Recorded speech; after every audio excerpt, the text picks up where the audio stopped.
all do, which would make you more imaginative, make your memory better, perhaps improve your personal relationships, you'd be quite skeptical.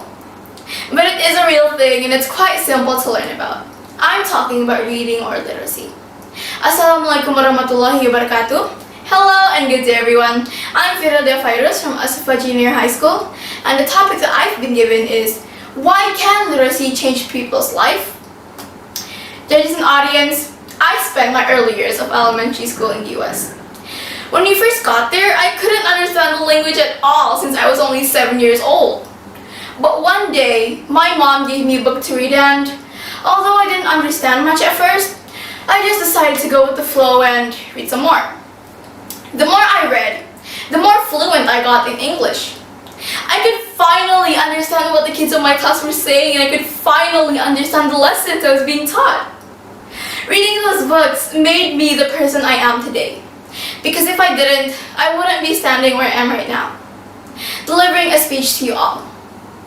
Ladies and gentlemen, literacy is not simply the ability to read or write, but rather the ability to use these skills and communicate effectively. Literacy helps us communicate through reading. Being able to read, write, and communicate is the ultimate investment and a priority we can make for our future. Individuals with good literacy skills are far more likely to find a good paying job, earn a decent salary, and have access to training opportunities. On the other hand, individuals with weak literacy skills are more likely to find themselves unemployed.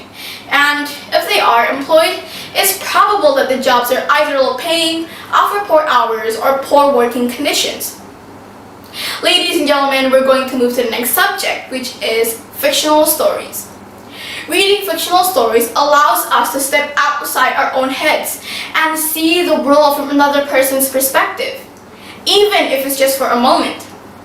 It opens up whole new worlds to us because it allows us to imagine being somewhere else, doing something else, seeing it in a different way.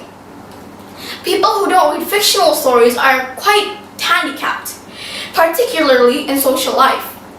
They often find relationships very difficult, and more than that, they have a very limited imagination. Because without that ability to step out of yourself, it'd be hard to imagine anything really.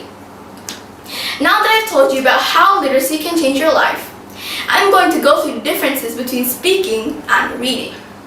Speaking is something that's already in our genes. We already have those pathways wired to us since we were born.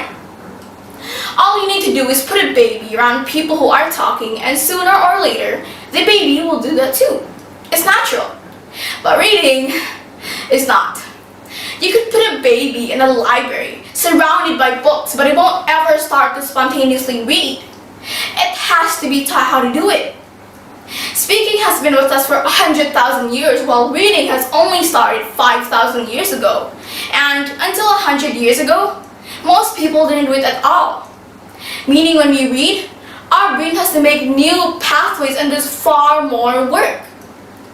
Judges and audience, the reason is because whenever we read about someone doing something, for example when they get angry or they get terrified, what happens in the brain of the reader is that those same bits of the brain that would be active when we're doing it ourselves becomes active. Not quite to the same extent, but the most important thing about reading is that we're not just learning what's going on in the person's head. We're also experiencing it to a certain range. So in conclusion, ladies and gentlemen, literacy is so important, and there is no doubt that literacy is a fundamental tool to achieve success and career opportunities, and on the whole improves the quality of life individuals and communities we live in. I'm Fidel Defairus. That's all for my speech. Thank you all for listening. Wassalamualaikum warahmatullahi wabarakatuh.